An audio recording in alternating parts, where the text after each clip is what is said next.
And I just to tack on one more thing, I feel like after you get that technique down, the next step is, and what makes it feel like a record, at least in my opinion, is the story that it tells. So like, whether that be like, whether it be the actual story of the song or the story of the recording process. So like, yeah, maybe there's a part at the end of the song, Adam, I think I surprised you on one of your tracks where like you hit this big power chord and I came over and like oh my God, that was terrifying. I remember that story exactly. We were at Pelican. Yeah. And we were tracking rest in peace, the Pelican Audio Suite at Philly Sound Studios.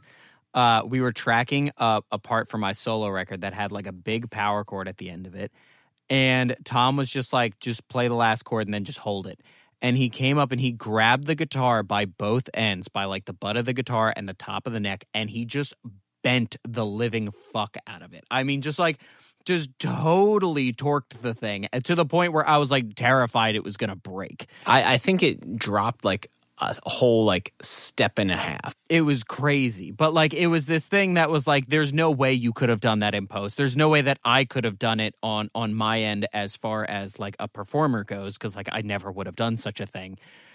Because like I had never done that before, but Tom had experience doing this kind of thing and just like decided to shred the guitar, and like it created this crazy like, you know, dive bomb and pitch that like, you know, there was no whammy on the thing. So like we got it the hard way, and it was cool because that informed like how that sounded on the record, and it was singular. I think we maybe did one or two takes of that because I was terrified of it. So like we really only had one shot to get it right, and like that kind of goes into a bigger thing of like knowing all these techniques in order to tell these sort of like emotional stories. It's like the more you know about your instrument, like the more chance you have at getting the performance like dialed in the actual session and saving time in the long run. Because like, you know, I was fortunate enough in college to be surrounded by a lot of people who were into like spectral music and into the avant-garde and all this other like extended technique stuff that like I probably wouldn't have gotten exposed to otherwise in just like a traditional rock setting or something like that. And I took a lot of those techniques with me, because when I pull those out in a session where somebody's like, man, I just need it to get like weirder or crazier here, and I'm able to bring out these like moments of extended technique and all these crazy things that like are non-traditional, you know, guitar or bass or drum techniques, you know, it can blow an artist's mind and get them super stoked about their record again. And that's what you're ultimately trying to do as a session musician, is just to make that moment special for like you and the rest of your and the rest of the team involved, you know. So you really want to show up. And then like I think for me too, as far as technique goes, like if you want to talk about like the importance of technique and stuff like that, and singers, I'm looking at you, myself included, you got to practice good technique so that you don't burn out. Because like I remember like I had my mom come in and do background vocals for a record, which was her first time in a recording studio. She had never done that before. And like my mom is so talented. Shouts out to my mom. Shouts out to all moms. Shouts out to all moms. Mother's Day's coming up. Mother's Day is coming up. By the time this airs, it'll be long gone. Right. But peek behind the curtain. This is not happening live. This is not real time. We are not in your phones. Maybe we are. Tom might be. I don't know. He may have figured that out by now, but Adam and I are not. No. I don't have that kind of time. But my mom is super, super talented, an amazing singer. I definitely attribute a lot of my musical gifts and talents to her. And she came in and like we ripped probably like 10 songs worth of backup vocals in a single day, because she's a monster. Like she's just so talented, but like she has really good singing technique, and in doing so we were able to get through a ton of music really quickly. And by the end of it, she was like, I didn't realize how exhausting this was, you know, because it's not just a matter of you got to sing it right once. You got to sing it right. You got to try to sing it right 3 times. You'll end up singing it about 15 to 20 times, depending on how good you are. And like if your technique's all out of whack, you're going to burn out your throat. You're not going to make it to that end of that session. This goes for like screamers who like have like torn their vocal cords open and all that kind of stuff, which is horrible, and you shouldn't do that. Or people who have developed carpal tunnel by playing their instruments incorrectly or by not stretching or doing all that kind of stuff. Like good technique is critical in a studio environment, because ultimately like you got to do this shit for a long, long time, and it's grueling. And like, some people are one take masters where they can come in and get the take, or they're stubborn enough to believe that that's like all it takes. But for somebody like myself who tends to be a bit of a perfectionist when it comes time to the capturing process, I want to take 70 takes so that there's no editing, and I want each note to feel as though like it has every subdivision within it, and I want it to feel like natural. And sometimes I know like even producers like Will Yip like don't edit drums from the lore that I've heard, and like he'll make you do all the drum takes in one take with all the fills in place and all the tuning correct, and like that's ultimately the take that you hear on the record. And if you're burning yourself out by like overextending yourself and not knowing how your instrument works and not knowing the bounds that you can push on your instrument safely, you're going to burn yourself out before the end of that session, and you're going to miss out on an opportunity where like maybe you like planned on getting 4 songs done that day, but you burned yourself out by song 2, and now you can't get through the rest of the session, and you've got to pivot to something else. Now, mind you, that's on your producer and team to have those kind of backups ready to go, and hopefully you planned accordingly by listening to our pre-pro sessions and planned your studio time effectively, like you've also heard in an earlier episode, so that these things don't happen. But like I feel like as a session musician, your job is to show up 100% of the time that you're there, because whoever's paying you to be there is expecting that, and it is your literal job to do so.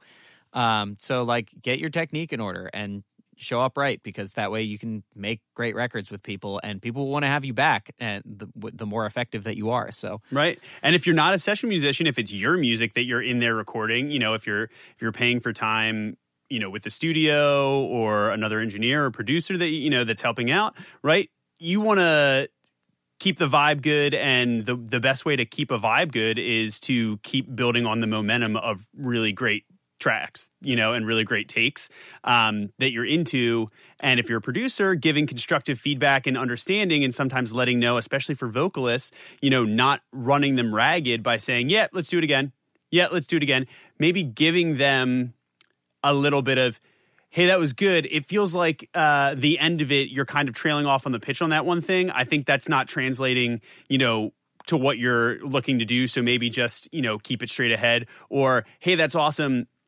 I feel like you can give me like 15% less at the top of the line and really gas it at the end of the line. Give them some like construct so they know why, if you're a producer and you're asking them to do something over and over again, what you're ultimately looking for, right? And sometimes that's tough. And I know we've worked with plenty of people that are just like, yep, I'll know it when I hear it. I just want you to keep doing it. But also you have to kind of understand that there's a two-way street, and understand for yourself, just like in your own head, hey, is it worth me recording this 30 more times for myself? Like, if I'm just trying to get this one note that I can't do. And I'm not saying don't learn how to properly do that, but in the moment, like the rest of the line might start to suffer in like intensity, because there's just one little note that like, hey, that you're probably going to want to go in and honestly tune your own vocal anyway. So like, and we'll get to that here in a second, but the technique is really good because if you're a singer, you want to preserve it. And if you're a guitar player, you want to be able to give yourself the opportunity to get creative. Or if you're another instrumentalist, you don't want to be searching for just the bare minimum of a take, right? You want to be like, great, we have an incredible, awesome, solid bass take. If that's the take that I need to use, I know that I can use it.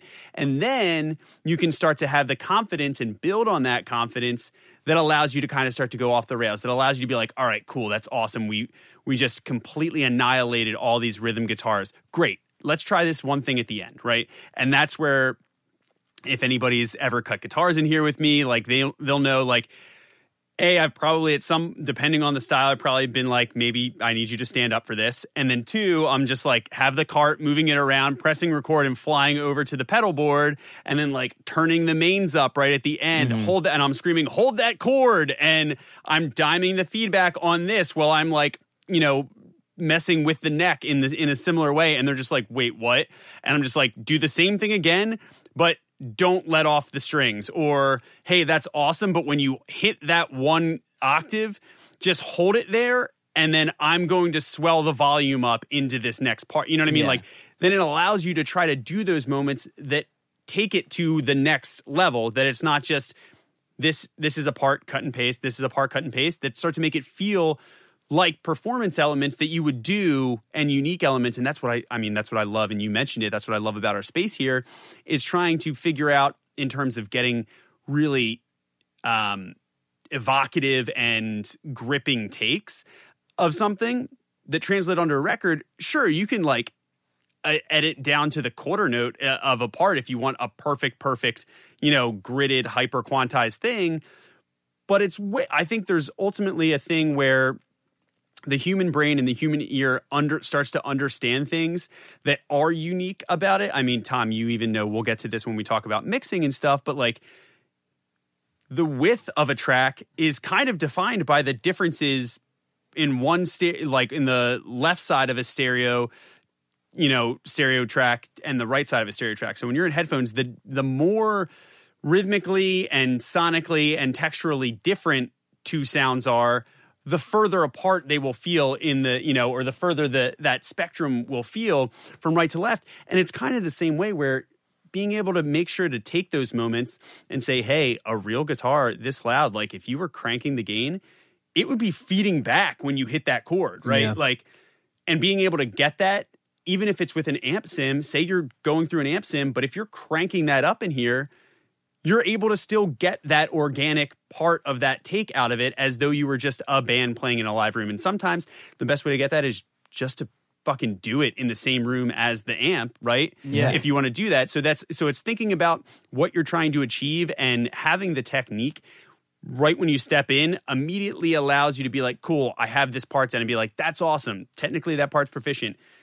Give me a little bit more of like a bend. Give me some hair on the end of that phrasing. And then you can start getting into the stuff that really makes the sounds, the gear, and the production overall, and the song like sing and feel extra emotive. So yeah, I mean, technique is a huge part of setting the foundation for that. And I think you started to touch on like kind of the next really important part, which is like setting the environment, where you started talking about, getting in the room with the amp and all this kind of thing. And like, I think the first thing to talk about is like, there's like kind of two components to this, right? There's like the physical and then the sonic component to this.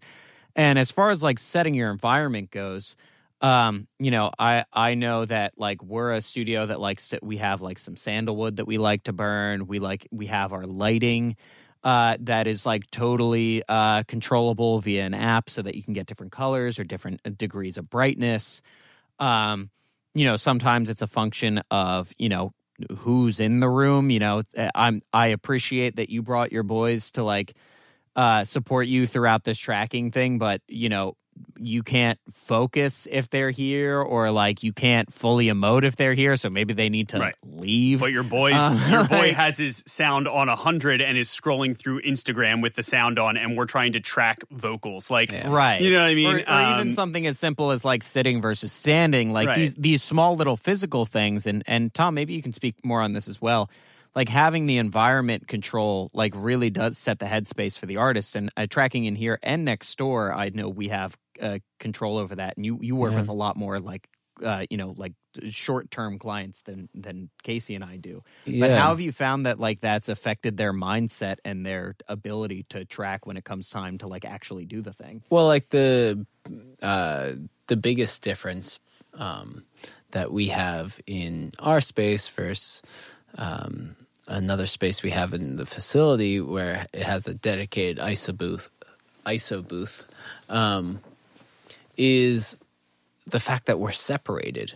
We're in different rooms. So just that one element change, I feel like we can, for some artists, it works really well, where we can connect, where I can vocalize right then and there, and they can see my physical